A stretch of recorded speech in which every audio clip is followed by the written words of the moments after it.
Good morning. Welcome to worship on this beautiful Sunday morning. It is good to see you all here in person and at home online. Today we're going to be looking at God's vision of a world that exudes freedom and repair and health and healing for everyone and all of creation, and how it shows up. Isaiah prophesies it, Jesus talks about it, and how we can live it out in our lives today. Glad to have you all here. Oh, and we will remember, we are doing a little bit of living out of that today, because we will be having healing prayers, including anointing with oil in the prayers of the people part of our service. So you're welcome to come up for that. And let's get started with our first song.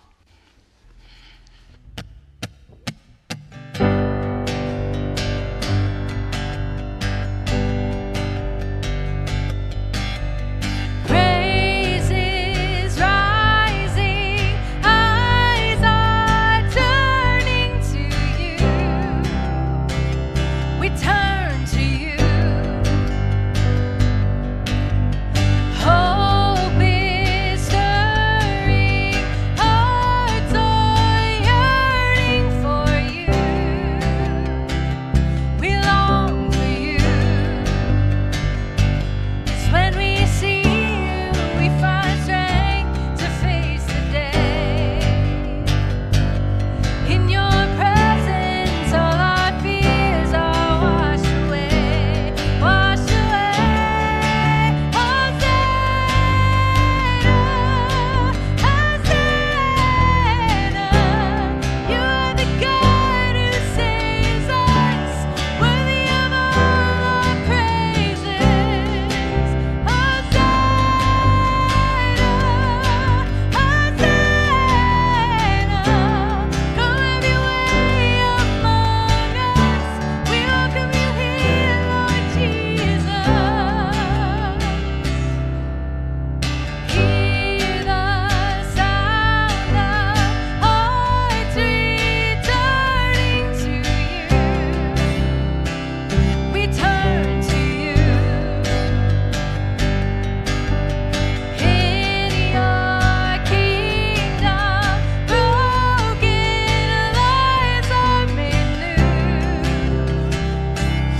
these pieces, broken and scattered, in mercy gathered, mended and whole, empty-handed but not forsaken.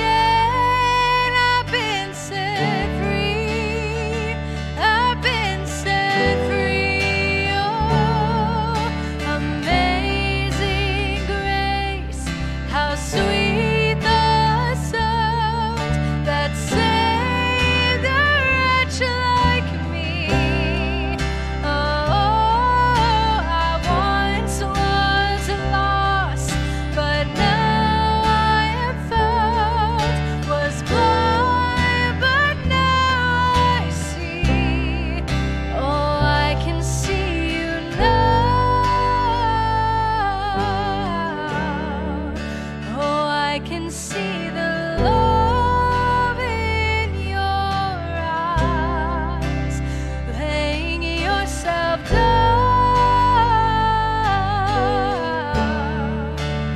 raising up the broken to life.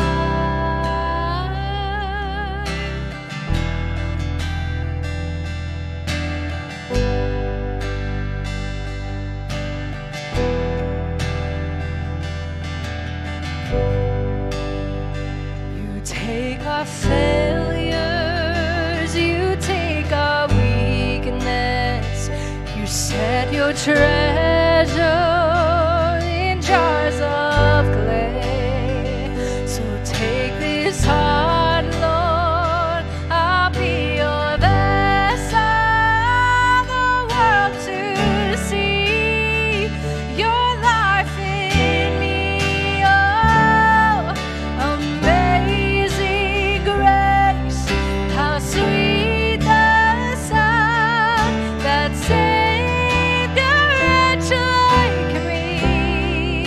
Oh, I once was lost, but now I am found.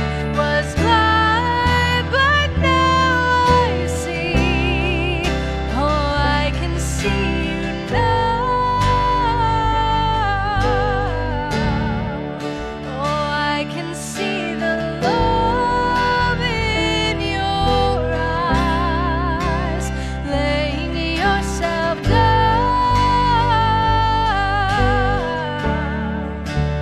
raising up the broken to life.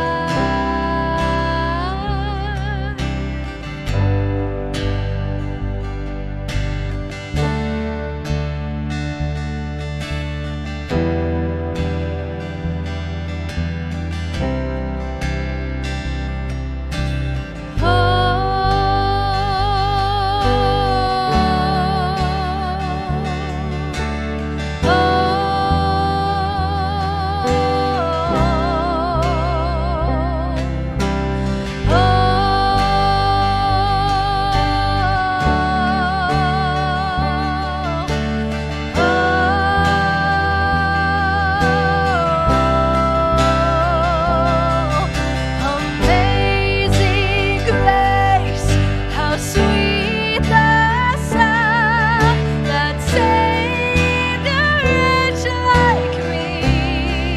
Oh, I once was lost, but now I am found. Was blind, but now I see. Oh, I can see you now. Oh, I can see the love in your eyes, laying yourself down,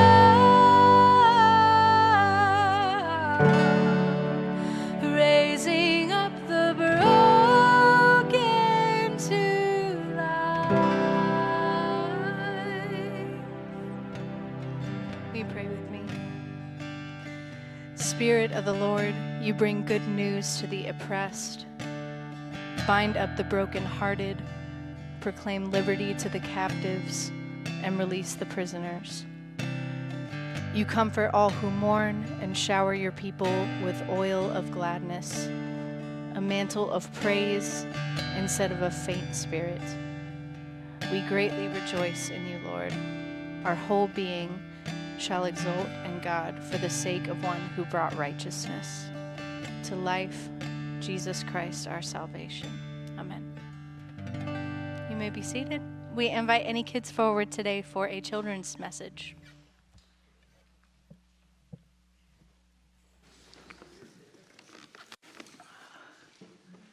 Hey. Hey, everybody. Hey, thanks for coming. All right.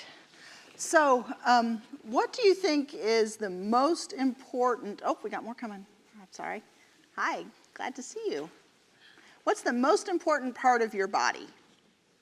Your heart. Your heart? Good guess. Others? Most important parts?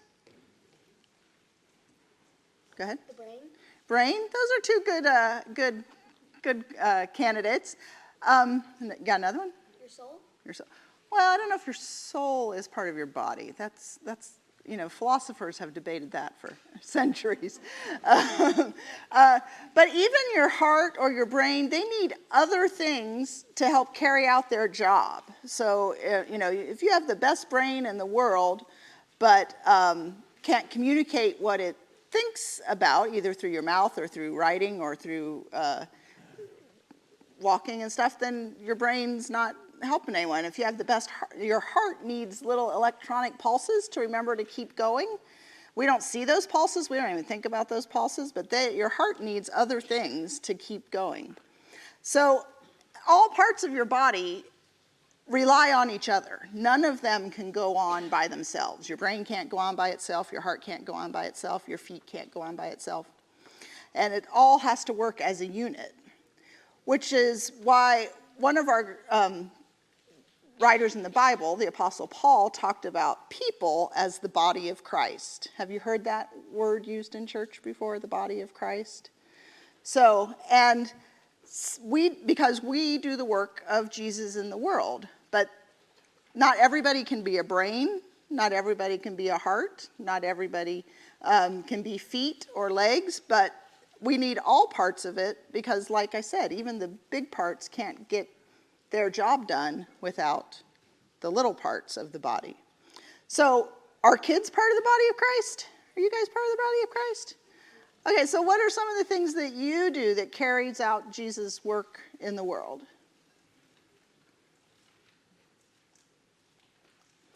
Do you help your family at home? Do you be kind to people at school who are having a tough day? That's a big part. Yeah, that's important. So everybody does different things. Some of us stand up and preach. Some of us take care of this building. Some of us help feed people in Gehenna who don't have enough money for meals these days. But all of those parts together work as the body of Christ, and you guys are an important part of that too. So let's pray. Good and gracious God, we thank you for the many parts of your body that work together to bring your love to the world. Inspire these kids in front of me. They are important parts of your body, bringing love and acceptance to their friends. In Christ's name we pray. Amen. Amen. Thanks for coming up.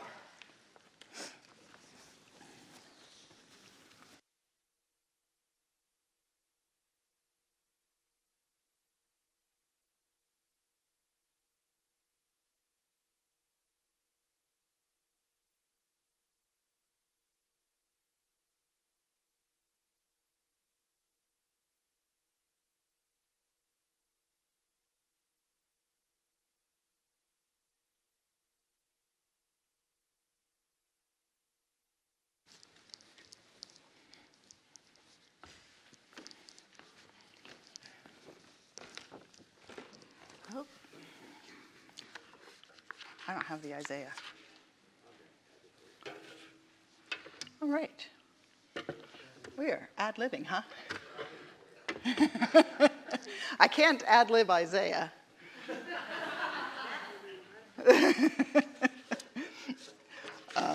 We will read things out of order then.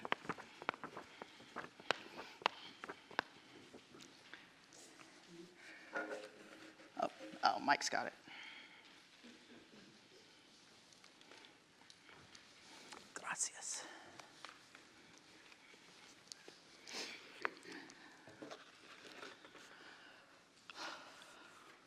Isaiah 61. The Spirit of the Sovereign Lord is on me because the Lord has anointed me to proclaim good news to the poor.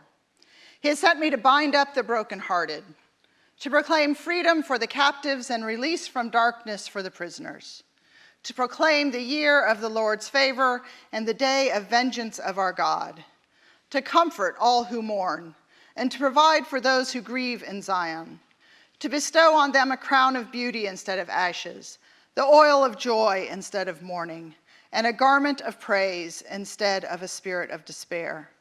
They will be called oaks of righteousness, a planting of the Lord, for the display of his splendor. They will rebuild the ancient ruins and restore the places long devastated. They will renew the ruined cities that have been devastated for generations. Strangers will shepherd your flocks. Foreigners will work in your fields and vineyards. And you will be called priests of the Lord. You will be named ministers of our God. You will feed on the wealth of nations, and in their riches you will boast.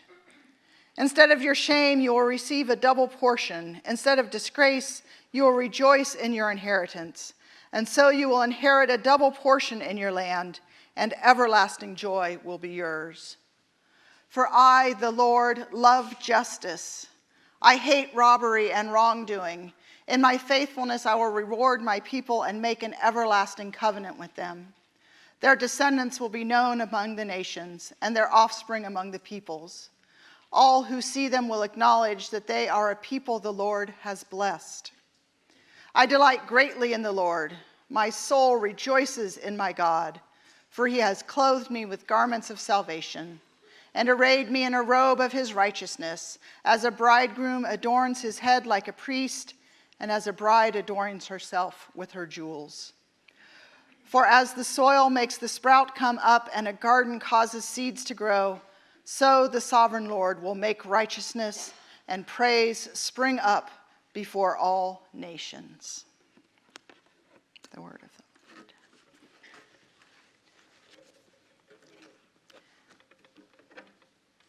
And now a reading from the Gospel of Luke. Jesus went to Nazareth, where he had been brought up, and on the Sabbath day he went into the synagogue, as was his custom, and stood up to read. And the scroll of the prophet Isaiah was handed to him. Unrolling it, he found the place where it is written, "The Spirit of the Lord is on me, because he has anointed me to proclaim good news to the poor. He has sent me to proclaim freedom for the prisoners and recovery of sight for the blind, to set the oppressed free, to proclaim the year of the Lord's favor."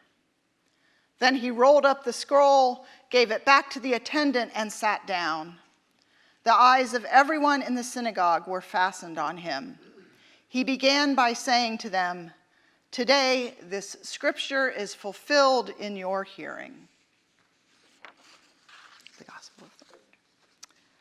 So, last week, Pastor Mike mentioned that Isaiah has sometimes been called the fifth gospel,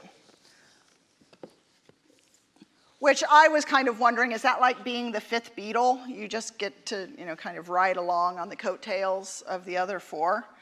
But really, it is considered the fifth gospel largely because it brings the good news of God's saving action in the world, much like Matthew, Mark, Luke, and John.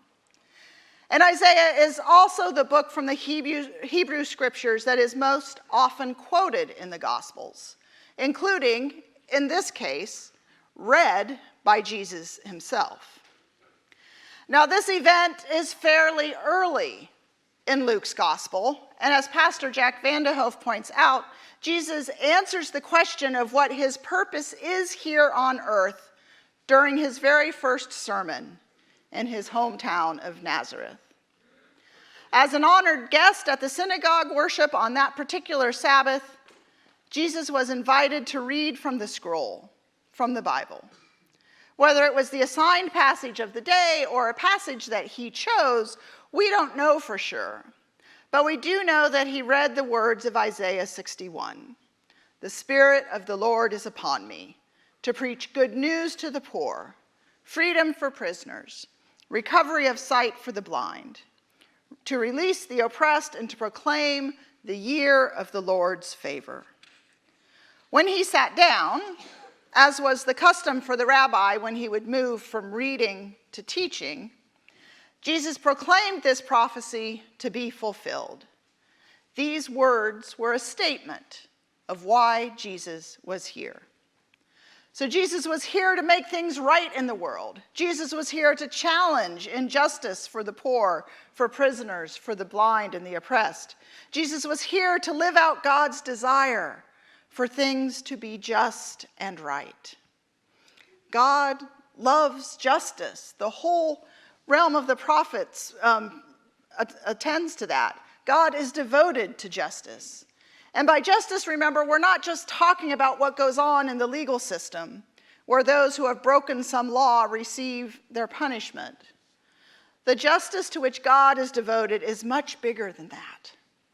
Justice as the right way of being, aligned with God's hopes for the world. This is a picture that we saw earlier this month when we read from Isaiah 11, and it is here again in Isaiah 61. It is a picture of shalom, of an overarching peace in creation and in relationships. It is the picture of restoring what is broken, of challenging the forces that do the breaking, and of bringing healing to those who have been hurt.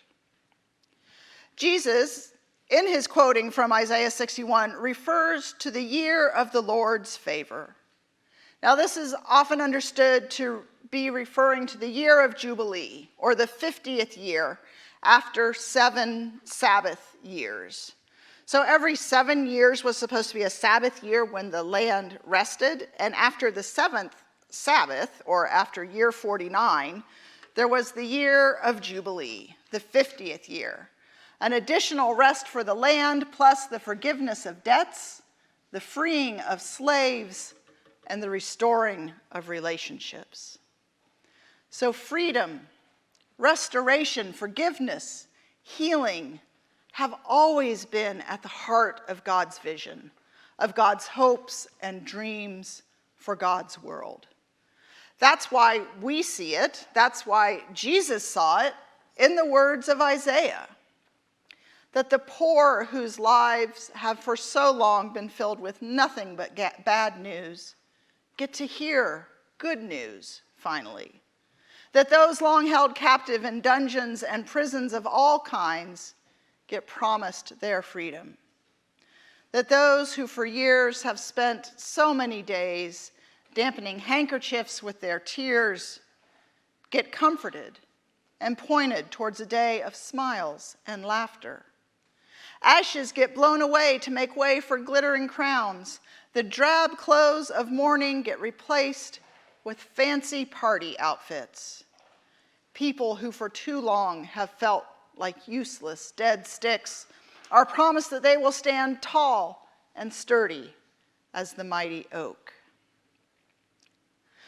For us here today who hear Jesus' words in a different context, how does Jesus' purpose affect how we live in the world? His mission to bring healing and restoration and forgiveness is our mission too. In our worship, we are invited to honor God. And we do that when we love and pursue the things that God loves and pursues. And those things include justice and mercy.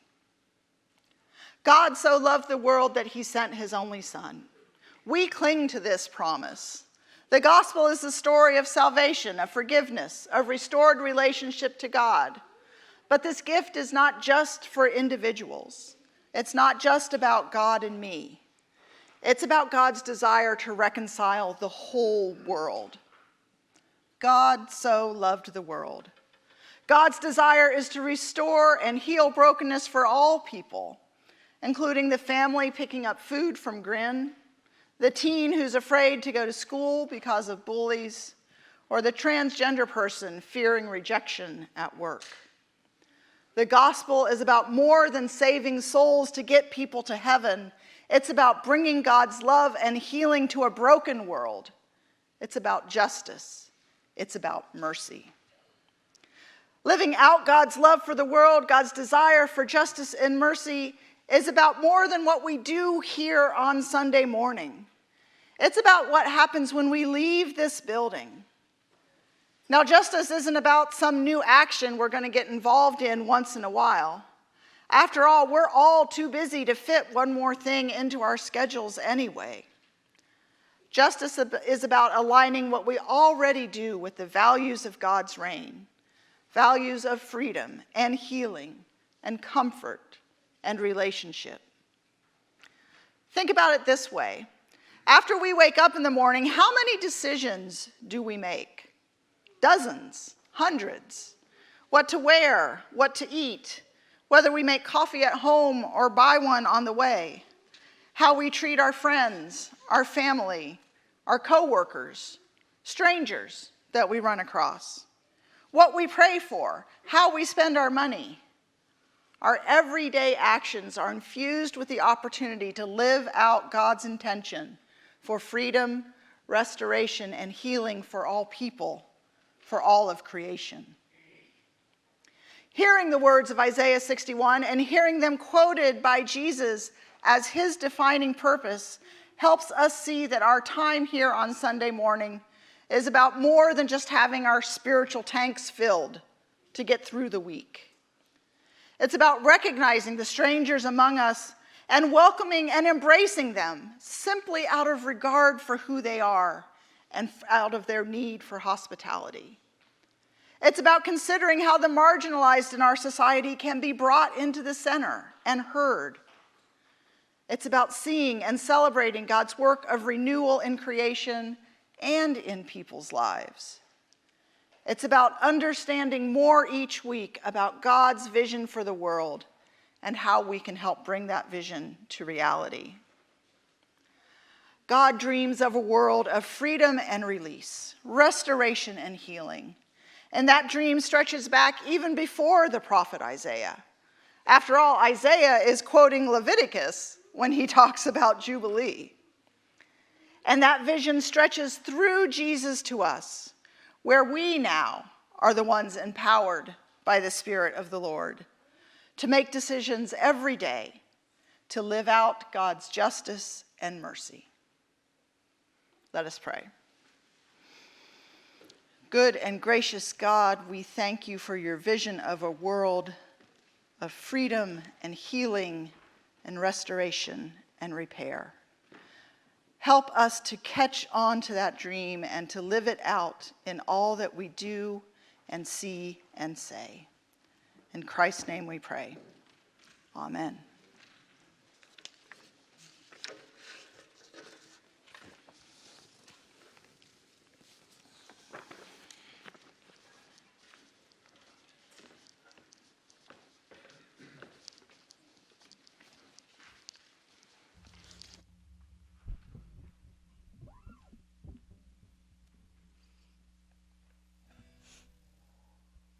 Please stand.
Friends, our Lord Jesus healed many as a sign of the reign of God come near, and sent the disciples to continue this work of healing with prayer, the laying on of hands, and anointing.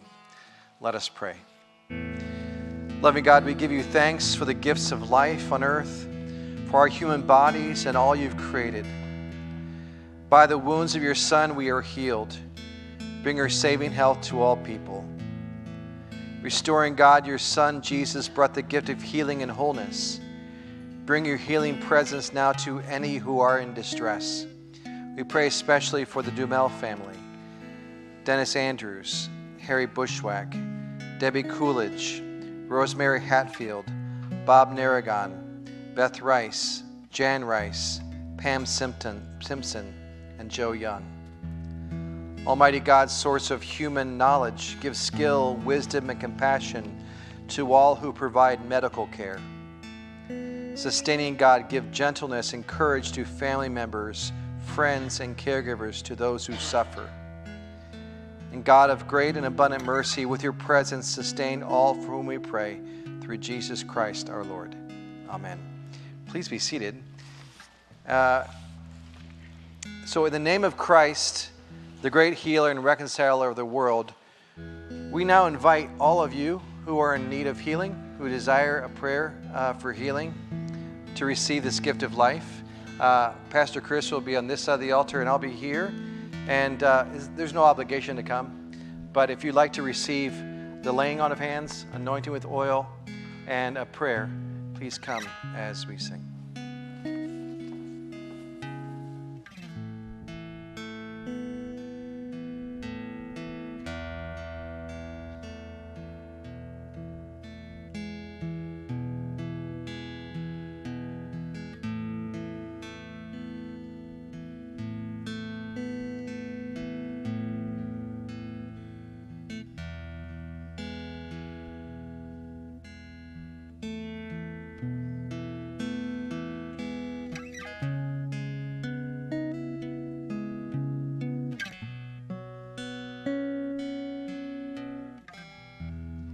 I believe you're my healer, and I believe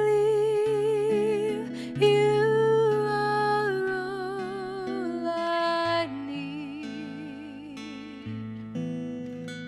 I believe, and I believe you're my portion. And I believe you're more than enough for me. Jesus, you're all I need.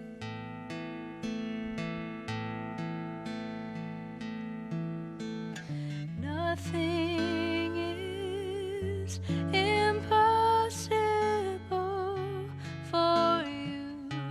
Nothing is impossible. Nothing is impossible for you. You hold my world in your hands. Nothing is impossible for you. Nothing is impossible. Nothing is impossible for you. You hold my world in your hands.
we confess our faith together using the words of the Apostles' Creed.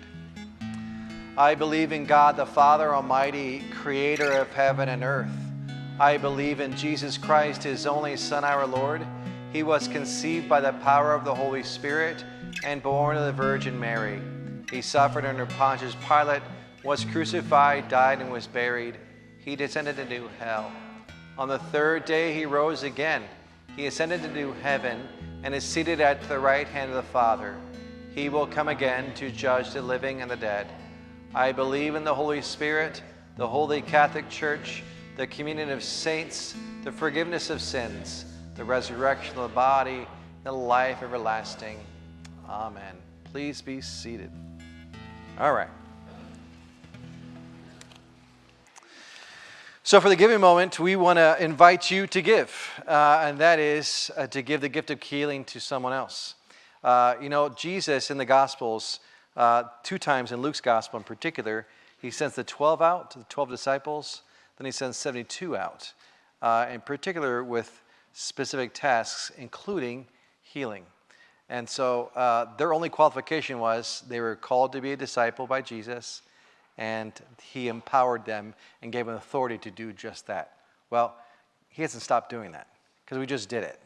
And you, as a baptized follower of Jesus, in his sphere who's called to follow him, are given that same empowerment and authority by Christ himself. So as you leave, if you'd like to be part of that ministry of healing that God calls us to, there's little vials of oil in a basket on that table as you leave. There's also a card that goes with that. It's called Anointing the Sick. On the back of it is a short liturgy that you could use with someone that you're praying for and praying with, anointing them with oil, making a sign of the cross on their forehead, and using these words of prayer. This is a suggestion. You can use whatever prayer you want to use, certainly. Hey, Pastor Chris, myself, Pastor Steve, other colleagues other Christians I know have used these same things in hospital settings, in homes, and other places. So this prayer of healing can be done anywhere, at any time. We just formalized it during worship, and we'll continue to do so occasionally with our life together and as a worshiping community of Christ. But you're invited to do that as well. So if you'd like to be part of it, just pick up one of these oil vials and then a card as you leave, and we send out God's grace and mercy in practical ways to bring healing and hope to those who are in need. All right. A few announcements today. Just a reminder, today at 12:15, we have a congregational meeting. There was an email mistake that went out yesterday afternoon. It said 1 o'clock. It was actually 12:15. That was the second email. So our apologies for that mistake. But 12:15 today here. It'll be in person, but also on Zoom. So if you want to join us on Zoom, the link was set out for that. It's an important meeting because we hear about the Holy Cow assessment and all the results that were from that. So make plans to join us today at 12:15. There's also a congregation meeting, as you might remember or know already, on this Thursday night at 7 o'clock. That's only by Zoom, not in person. And that is to approve the funding to pay for the damage the raccoons left in our attic. And there's a lot. So we encourage you to come. Again, famous last words, it shouldn't be a long meeting on Thursday night because it's one topic to hear what the need is and then the congregational approval to provide the funding for that. So that's Thursday night, 7 o'clock, also 12:15 today. Okay. Those are the meetings we have coming up this week. Vacation Bible School is coming up in just in a few weeks. We're going to turn the calendar to July next weekend. Can you believe it? Craziness. So that's coming up. Third week of July is Vacation Bible School. Make sure if you don't have kids signed up, sign them up. If you want to help out. We'd appreciate that. Clippers games come up July 30th. You're welcome to join us for that. Another fellowship opportunity, including the Clippers, is our St. Luke Hang. We've had great success with those occasionally throughout the past year. And we have another one coming up the first Friday of July, which is July 7th. And we're going to meet at Edison Brewing at 7 o'clock. So if you want to join us that Friday night at 7 o'clock at Edison Brewing, please do so. And lastly, in your bulletin, there's a number of items we're collecting for Lutheran World Relief Health Kits and baby kits and medical. I think it's medical, right? Is that right? School. This is your bulletin. You can take a look at that and see if you're able to bring stuff back for that. That'd be helpful. All right, my friends, those are the announcements I have. Please stand as we conclude worship today. The Lord bless you and keep you. The Lord make his face shine on you and be gracious to you. The Lord look upon you with favor and give you peace. In the name of the Father, the Son, and the Holy Spirit. Amen.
Serve the Lord.